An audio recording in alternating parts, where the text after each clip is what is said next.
senyales na patay sa'yo ang isang babae. For today's vlog, yan po yung ating pag-uusapan. Pero bago yan, mag-subscribe ka na po muna. Maraming salamat. God bless po. So, proceed na tayo agad sa signs number 1. Ikaw ang mundo niya.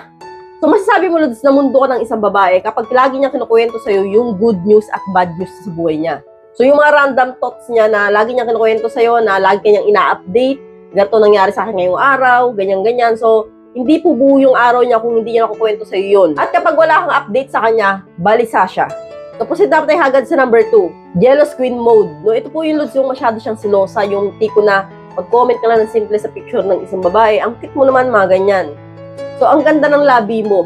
So, yung mga ganyan, no, masyado siyang silosa. So, yung mga ganon, big deal na para sa kanya yon, no? Kapag po ganyan, Lods, ang isang babae, alam mo na yan, no? Ibig sabihin, malalim yung pagmamahal niya sa'yo, o sa madaling salita, patay na patay siya sa'yo. So, proceed na tayo agad sa number 3. Future plan. So, ang babae, Lods, kapag patay na patay sa'yo, lagi kang kasama niya sa mga future plan niya, no? Pupunta tayo sa ganito, kunyari sa Japan. So, lahat na pupuntahan niya, gusto niya kasama ka. And then, second example, ito po yung, kunwari, magluluto ako ng ganyang pagkain, and then, ikaw ang una makakatikim.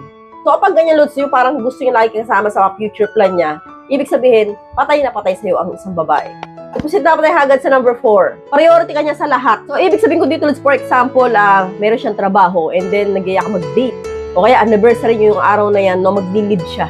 Kasi nga, priority ka niya. So, wala pong busy-busy sa kanya pagdating sa kanya, no? So, lagi niya nagagawa yung paraan, yung mga bagay-bagay, basta pagdating sa'yo. So, proceed na tayo agad sa number 5. Protective siya sa'yo. Siya po una, Lods, yung unang tagapagtanggol mo sa mga bashers. Kapag may kaaway ka, siya lagi talaga yung unang galit. At yun na nga, lagi siyang nakakampi sa'yo.